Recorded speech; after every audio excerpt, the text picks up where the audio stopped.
Hey guys, this is Gaijin Hunter and welcome to my top 5 weapon series from Monster Hunter Generations.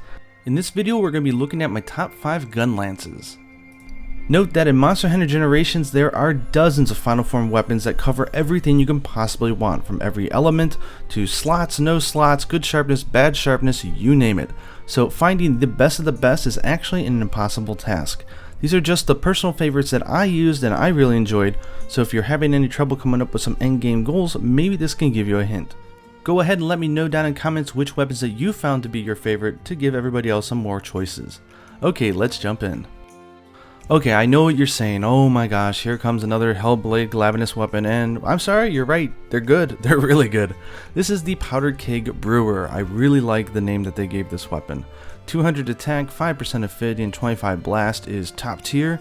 It's got level 3 normal, and as you guys seen from my tutorial, normal shot is very good in this game. There's lots of ways to utilize it, and it also has natural white sharpness. Go ahead and pair this with the absolute evade battle, and you'll be able to maintain that sharpness pretty easily even though you're firing your shells.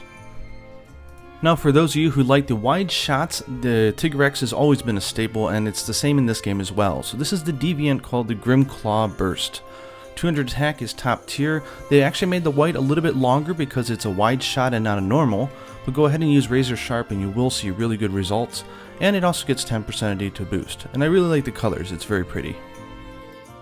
Okay, next up is one of the final forms of the Nakarkis, which is the new final boss, his weapons. There's two different paths that you can do. One is the yellow rarity, which is kind of like really high raw but very bad sharpness, and there's also the enraged version of him, which is just, it takes off that blue sort of motif instead of the gray skull. And look at that sharpness, that's not a joke. So with this you can go ahead and blast all you want, go nuts. At 190 attack with 2 slots to boot, this one is super versatile.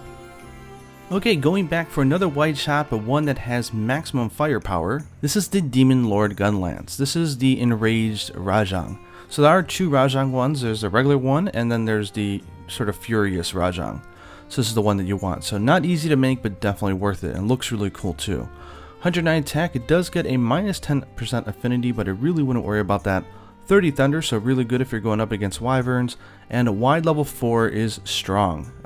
It's the highest that you can get in the game is level 4, and it even gets 1 slot to go. Now you may be asking yourself, okay, we have 2 normal and we have 2 wide, but what about long shot?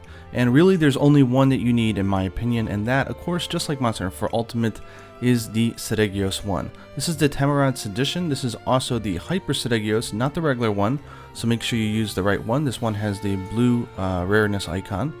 180 attack is a little low, but not bad. 15% affinity, 2 slots allows you to do a lot of fun stuff. And long level 4, so this is the most powerful that you can get when it comes to the long shot.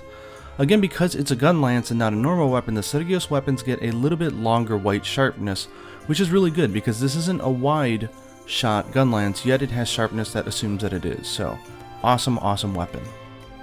Okay, honestly those really cover a lot of your needs, but there are a few honorable mentions that are definitely worth making as well.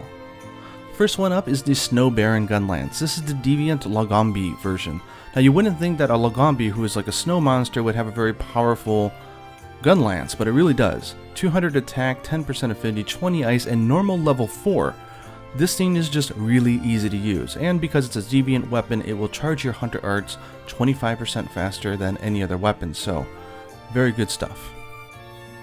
And finally, the Ancient Grey Smite. This is a really weird weapon that you can make that's sort of a mix of a bunch of different wyvern parts, but its end form is very solid. It's 190 attack, 3 slots, so really good if you wanted to start putting in the artillery skills, and it comes with wide level 4. You may want to use Sharpness Plus depending on the set you might have, but either way, I think it's a solid choice.